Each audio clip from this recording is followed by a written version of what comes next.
Hello, and welcome to OC News. I'm Amanda Newell. And I'm Alexis Moffett. The patient who contracted the Ebola virus has taken a turn for the worst. He's now been put on a ventilator and is in critical condition. Family members of Thomas Eric Duncan tell CNN the 42-year-old's now being given an experimental drug called brincidofovir. Experts say it's the best treatment available due to a shortage of Z-MAP, another experimental therapy which was used successfully in 2 other Ebola patients here in the U.S. Meantime, as the home where Duncan last stayed was cleaned, his partner, Louise, and her family remain under quarantine, moved to another home reportedly provided by a member of her church. Following an intense manhunt in Dallas, health workers say that they have tracked down the homeless man, Michael Lively, who they say rode later in the same ambulance which took Duncan to the hospital. So far, he has had no signs of the disease. Across Dallas, special fever measurement kits are now being delivered to schools. The devices measure a student's temperature without a thermometer, in other words, without touching a person, as airports continue to ask travelers to be vigilant. There have been suggestions from people in Congress, from the public, from the media. We'll look at those and see what works to protect Americans and to make sure that whatever we do doesn't unintentionally actually increase our risk. Tonight, Ashoka Mukpo, the 5th American to contract Ebola, is also being treated in the U.S. at a Nebraska medical center in Omaha. He's enormously relieved to be here. Of course, it's still quite frightening, but he's hanging in and he sounds very strong. The 33-year-old was on assignment for NBC News in Liberia when he was exposed to the deadly virus. With each one of these patients, therapy needs to be individualized, so we certainly are really considering all treatment options, and obviously will need to be discussed with him, because ultimately, if there are experimental therapies involved, he's going to have to be willing to and understand the risks and benefits of those. The patient who contracted the Ebola virus has taken a turn for the worst. He's now been put on a ventilator and is in critical condition. With the Ebola virus breakout here in the United States, you may see a change in security. Let's take a look. The Ebola outbreak could soon have an impact on airport security. Health officials are looking at entry screenings and several other ways to limit the risk of infection to Americans. We'll look at those and see what works to protect Americans and to make sure that whatever we do doesn't unintentionally actually increase our risk. If we make it harder to fight the outbreak in West Africa, we actually increase our own risk.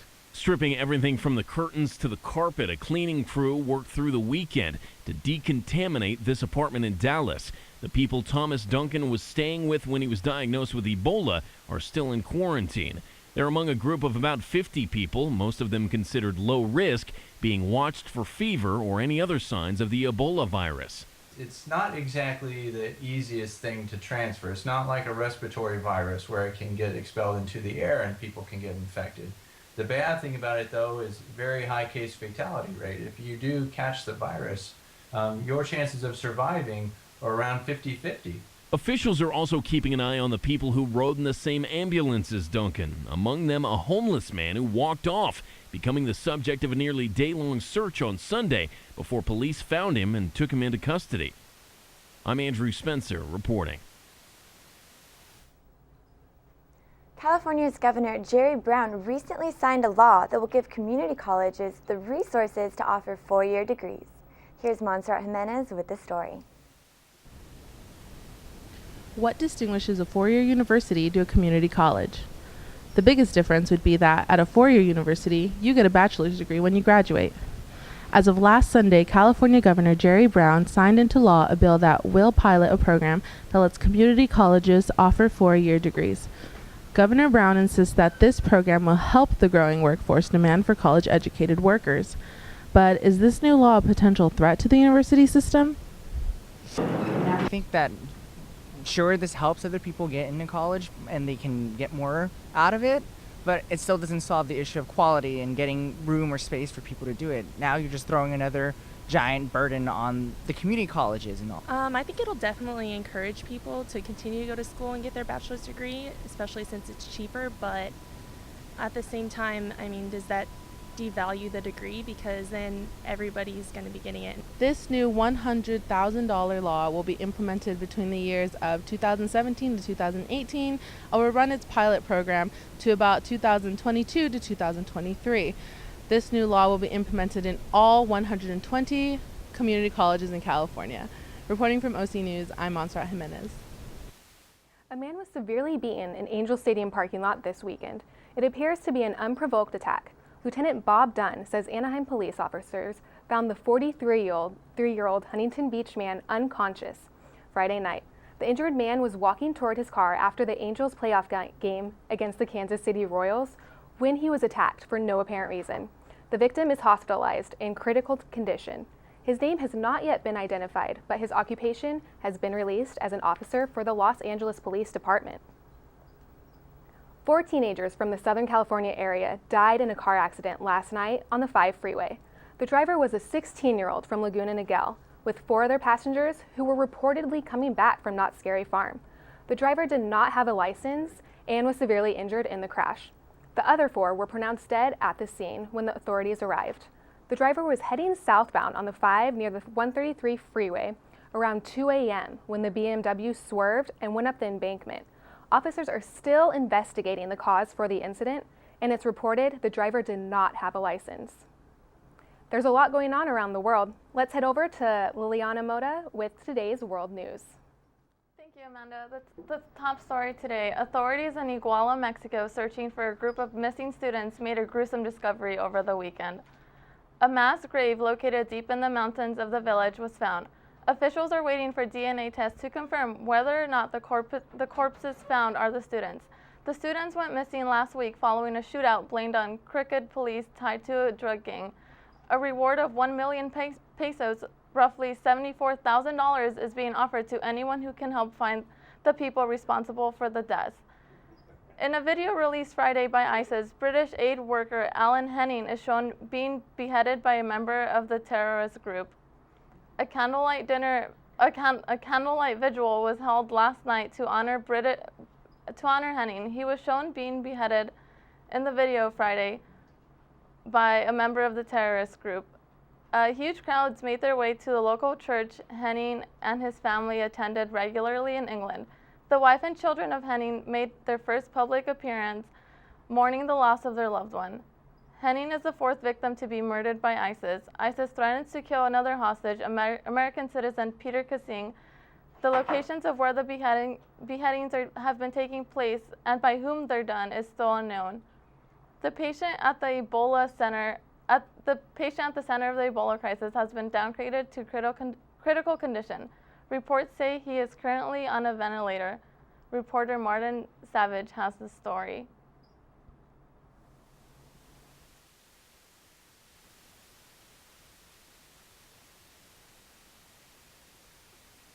Family members of Thomas Eric Duncan tell CNN the 42-year-old's now being given an experimental drug called brincidofovir. Experts say it's the best treatment available due to a shortage of ZMapp, another experimental therapy which was used successfully in 2 other Ebola patients here in the U.S. Meantime, as the home where Duncan last stayed was cleaned, his partner, Louise, and her family remain under quarantine, moved to another home reportedly provided by a member of her church. Following an intense manhunt in Dallas, health workers say that they have tracked down the homeless man, Michael Lively, who they say rode later in the same ambulance which took Duncan to the hospital. So far, he has had no signs of the disease. Across Dallas, special fever measurement kits are now being delivered to schools. The devices measure a student's temperature without a thermometer, in other words, without touching a person, as airports continue to ask travelers to be vigilant. There have been suggestions from people in Congress, from the public, from the media. We'll look at those and see what works to protect Americans and to make sure that whatever we do doesn't unintentionally actually increase our risk. Tonight, Ashoka Mukpo, the 5th American to contract Ebola, is also being treated in the U.S. at a Nebraska medical center in Omaha. He's enormously relieved to be here. Of course, it's still quite frightening, but he's hanging in and he sounds very strong. The 33-year-old was on assignment for NBC News in Liberia when he was exposed to the deadly virus. with each one of these patients, therapy needs to be individualized, so we certainly are really considering all treatment options, and obviously will need to be discussed with him, because ultimately, if there are experimental therapies involved, he's going to have to be willing to and understand the risks and benefits of those. That's going to do it here for World News. Thank you. Back to you, Amanda and Alexis. Coming up after the break, we have an interview with a popular YouTuber. He will talk about his success on the internet that you won't want to miss.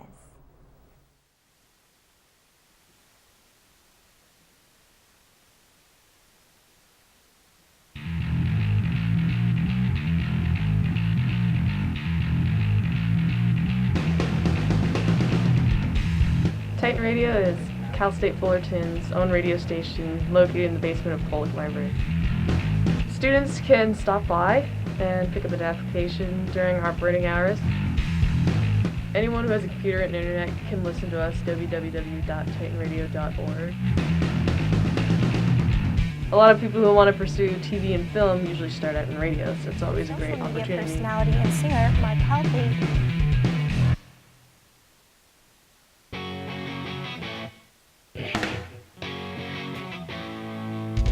Titan TV is a student-operated facility maintained by students. It's on the Cal State Fullerton campus, and it's a great opportunity for Cal State Fullerton students to get hands-on experience directly in a studio environment. Working with Titan TV puts me in this professional environment. Everyone here is really fun to work with, and everyone just gets along so well. I'm having a great time.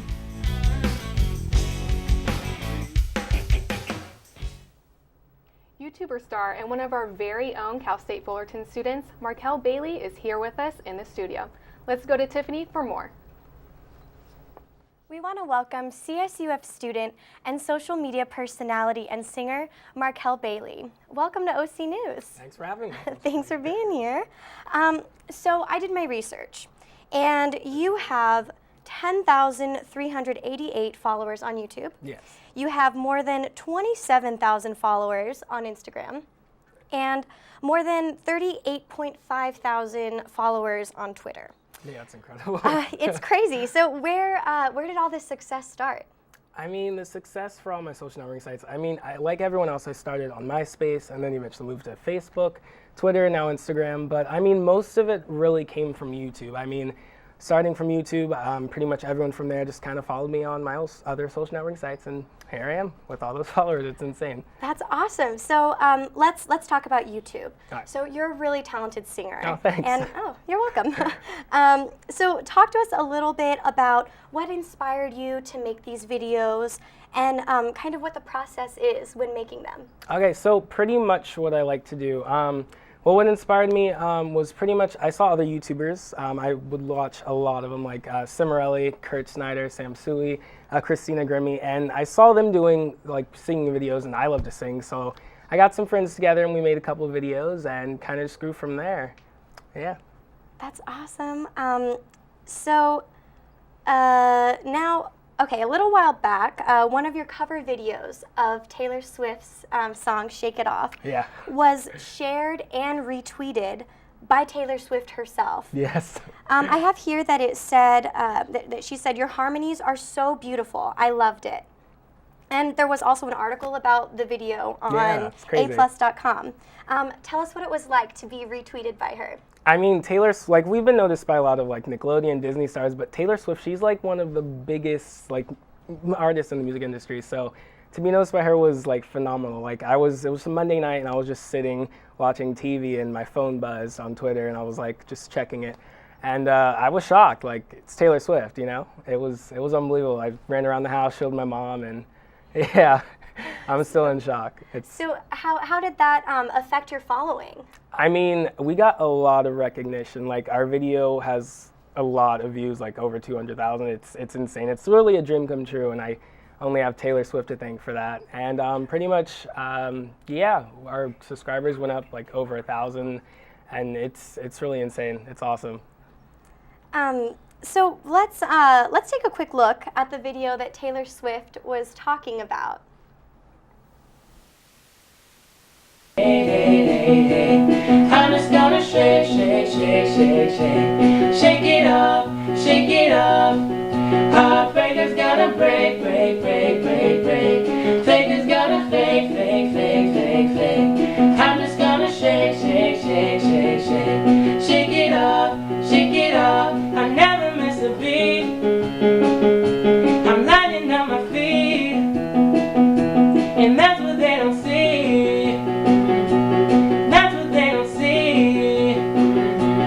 Dancing on my own, dancing on my own. I'll make the moves up as I. Thank you so much for joining us today. Thanks for having me. You can follow Markel Bailey on YouTube, Twitter, Facebook, and Instagram at Tenor Buds for new music every Tuesday. Amanda and Alexis, back to you. The OC Register has been under fire recently for missing their deliveries this past weekend. The Orange County newspapers switched carriers after the LA Times told Register owner Aaron Kushner they would no longer deliver his paper because he hadn't paid his bills on time. As you can imagine, this didn't go over well with OC Register subscribers, as over 30,000 complaints were filed over a span of just 3 days. In an effort to make up for their gigantic mistake, the Register announced via Facebook that it was handing out its Saturday and Sunday editions for free. Unfortunately, the announcement was made at 4:30 in the afternoon on Sunday, giving their readers only 30 minutes to pick up the issues. Thousands of readers have already canceled their subscription to the struggling newspaper. Cal State Fullerton alumni Justin Mills has embarked on a bike ride that will take him from San Francisco to Santa Monica in 4 days to raise awareness for men's health. The grueling 471-mile ride has required an extremely intense workout regimen to go along with the complete focus. Mills is set to arrive in Santa Monica on Wednesday. He originally had the idea after completing the Tough Mudder competition in 2013 at age 29 and wanted to prove that turning 30 years old would not hold him back in his fitness journey. The nonprofit health organization Movember will greet Mills at the finish line to show their support and appreciation of his dedication to a healthy lifestyle. A baby on the way, Disney in trouble, and a decorated athlete seeking help. Alyssa Flores has those stories for you and more in today's entertainment. Thanks, ladies. Hollywood will be welcoming another baby very soon. Congratulations to Blake Lively and Ryan Reynolds, who are expecting.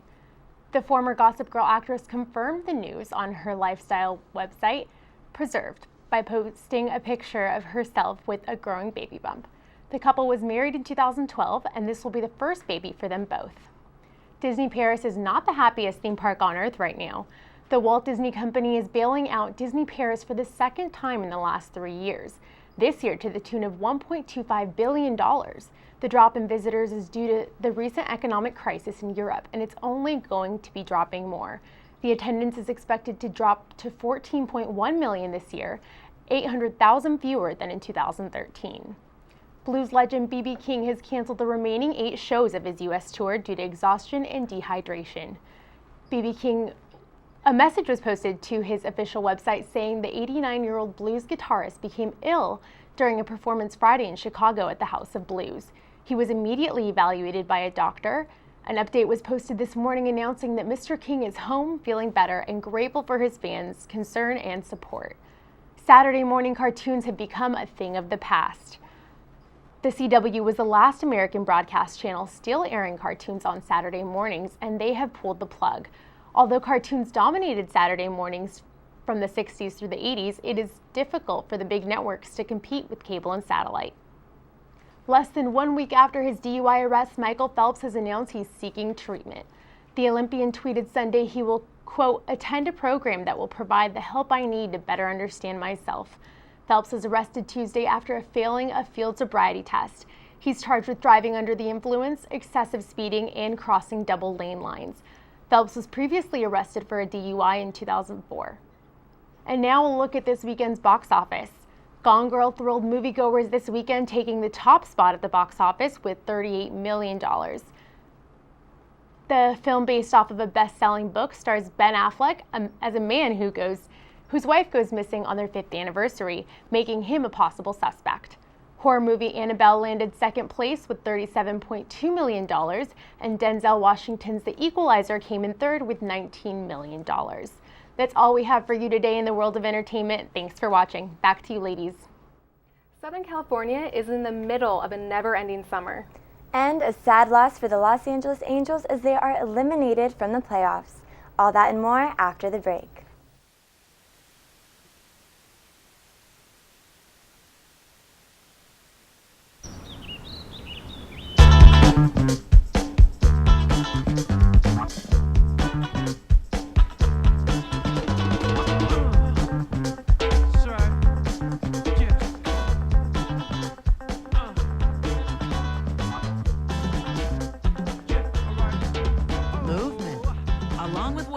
It's one of the many ways to fight osteoarthritis pain.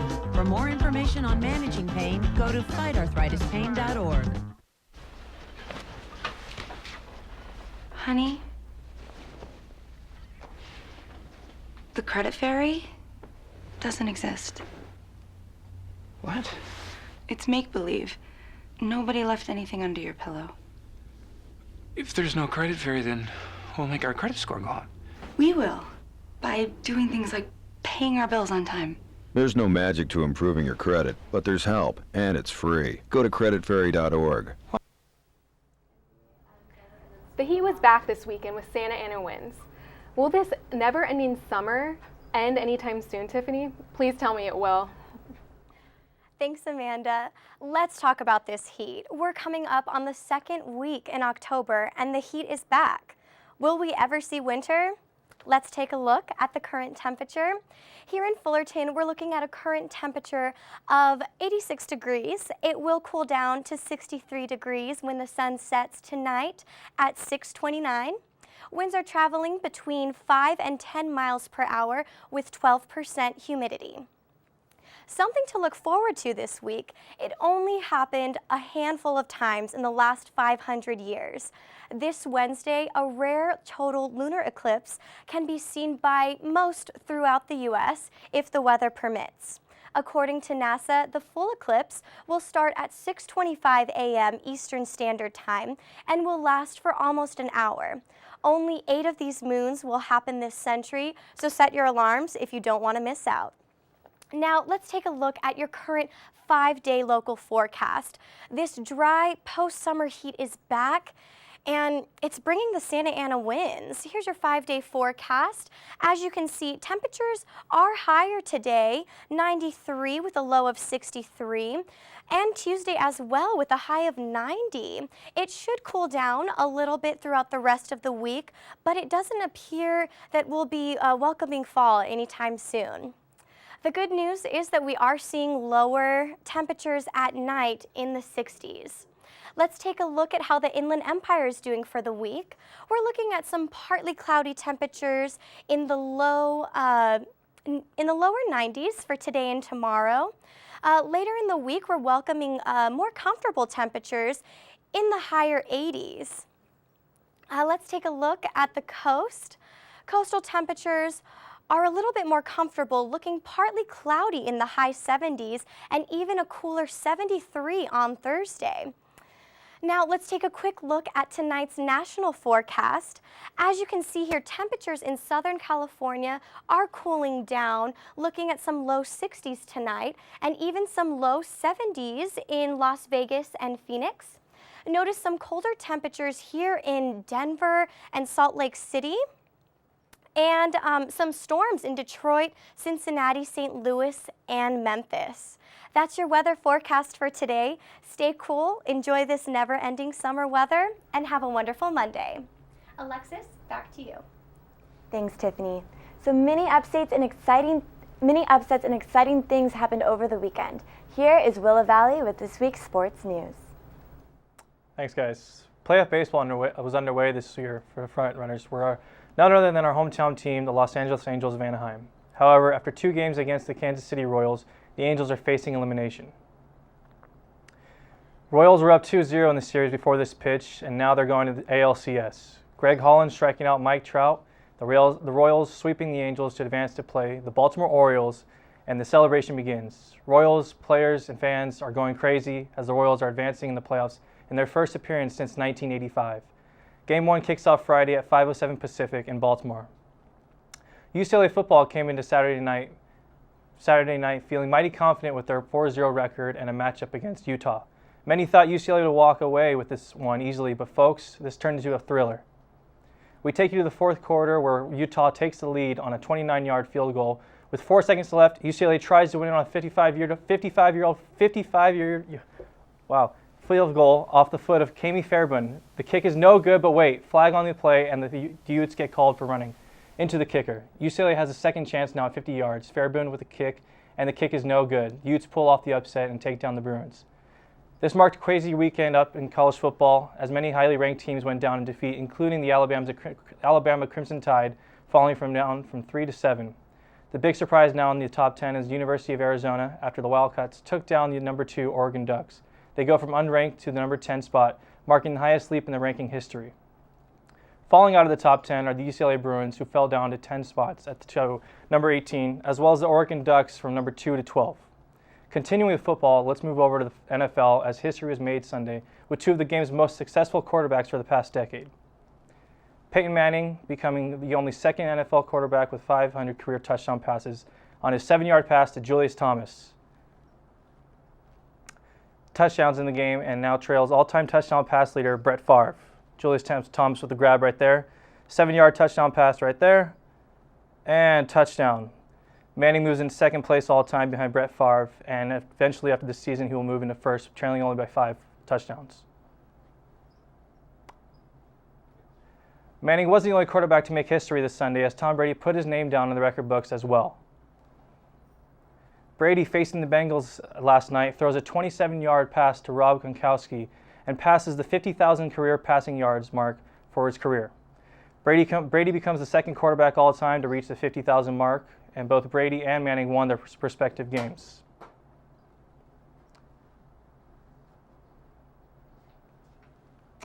Let's take a look at how some other games played out this weekend. You can see here the Chargers continue their winning streak as they demolish the Jets 31-0, and the San Francisco 49ers defeat their former quarterback Alex Smith and the Kansas City Chiefs 22-17. And the Cowboys beat the Houston Texans for the Battle of the Lone Star State 20-17. Now let's take a look at this week's NFL Play of the Week. It comes in the Bears-Panthers game when the Chicago Bears punt to Jacksonville's Philly Brown. What happens next is something you don't see often. Teddy Williams interfered with Brown on the punt return. Brown gets up in confusion and anger and finds the ball loose and picks it up to run it back for a 79-yard touchdown. Let's take another look.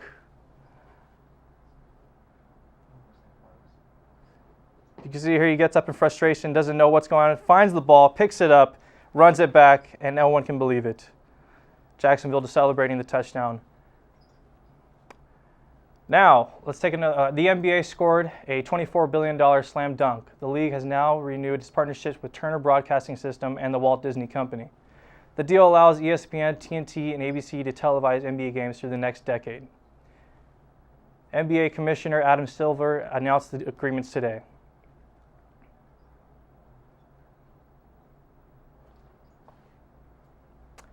The new deal is nearly 3 times as much as the current deal in place right now. With the NBA just around the corner,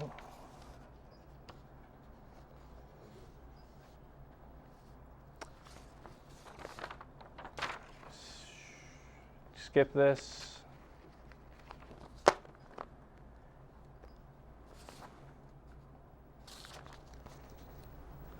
Now let's take a look at campus sports. In the women's soccer, Rebecca Wilson's penalty kick strike in the 86th minute served as the equalizer in Cal State Fullerton's 1-1 tie with UC Davis on Sunday afternoon at Aggie Soccer Field. Wilson's equalizer with less than 5 minutes to play was the junior's 3rd goal of the week after netting 2 in Thursday night's 2-1 win at Hawaii.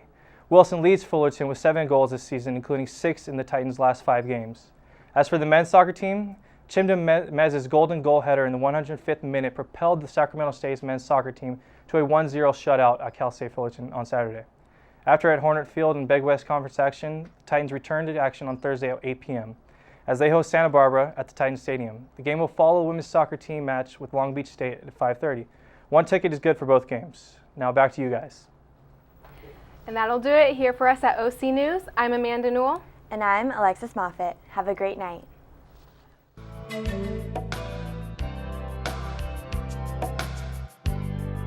Thank you.